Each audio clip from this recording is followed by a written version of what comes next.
So now that you know how to download photos from MemoryWeb, we're going to go into the settings so that I can walk you through all the different options that you have in there. So we're going to go here to the left and click on the Settings tab, and now it's going to open up our settings page. And you can see that there's a lot here to look at, but don't worry, I'm going to walk you through everything. And we're going to start here at the top, and you can see that there's a series of 4 toggles that you can turn on and off.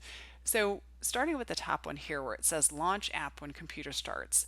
The reason why you would want to have this on is if you are in the middle of uploading a whole bunch of photos and turn your computer off for the night, the next time you open your computer, if this toggle is on, then the app is automatically going to open up and continue processing those photos. So it's something that by default it's great to have toggled on. I would probably keep it on, but if you weren't uploading any photos and didn't want to continue processing anything, you could certainly turn it off. There's no harm done. The next one here is automatically upload photos.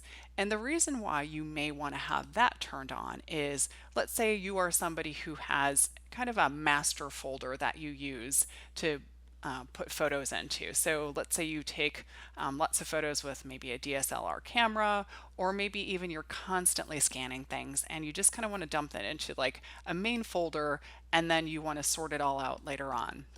So if you have something like that, then you're going to want to use this automatically upload photos toggle and turn that on, because that means that every time the app is launching, it's going to continually look in those folders as long as you've added them to the upload queue. It'll constantly look for anything that is new in those folders and then add those to your MemoryWeb account. The next one here where it says ask for location on each download is something that's tied into this area down here where it says download location. So when you choose to download either everything from MemoryWeb or individual albums, if you have this toggle turned on here, the app is going to ask you where on your computer you actually want to export those to. If you do not have it turned on, that's fine. It's going to default to a directory and you'll be able to find those really quickly. But if you want more control over where they go each time you export something, turn that switch on and it will ask you where you want to have the photos downloaded to. Now this last one here, skip similarity check, is something that is a really powerful tool, but it's something that I would use just with a word of caution. It's a feature that's also available on the web app version as you upload photos, individual files there. And here you can do the same as you upload folders of photos. And the reason why you might want to use that is, let's say for some reason by accident you had a whole bunch of photos in your MemoryWeb account and then you deleted them, or even just one photo, and you wanted to get that back into MemoryWeb.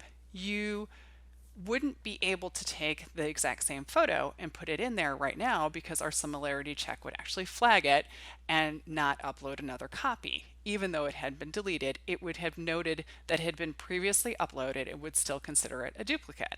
However, if you turn on this skip similarity check, you would be able to upload or re-upload photos that had been previously uploaded. Or you can also upload photos that are very similar. For example, a black and white photo that has been colorized, our system would still consider that a duplicate because it's the exact same photo, it just has a different coloration to it because we're looking at the actual contents of the photo. So that's a case where if you had copies that you had scanned and then you colorize them and you want to have both versions of those in there, then you would want to keep this similarity check on, or excuse me, skip the similarity check as you upload those photos just so that they are not flagged and not allowed to be uploaded. Now, the word of caution that I give with this is that once you are done uploading those duplicate photos or photos that are similar, be sure you turn this back off, because otherwise, as you upload photos or folders of photos, then you may be uploading a whole bunch of duplicates that you did not intend to. So it's a really powerful feature when you need it, but make sure it's turned off when you don't. The next thing that I want to show you here is the history. Now this is a new thing in this brand new uploader. And it's really a very powerful tool. And you can see in my history, I have a lot of stuff that I'm just going to say is probably junk because I've done lots of different tests. And so I have things that show that I've uploaded 0 photos. but this is just because I've been testing things. Yours will have information that is more meaningful. But I can grab one of these that I know for sure is actually a really good illustration of what I'm planning to show you. This one down here that has 21 photos that were attempted to be uploaded. Now, when you open up that log, the really cool thing is that you can see how many photos were attempted. You can see here it was 21. It shows that 20 of those uploaded. It shows you when it started. It shows you when it finished. And then here it'll give you the file name and tell you the status. All of the photos here you can see have a status of uploaded except for this first one here. And the reason why it gives is it says that it's similar to image A4013.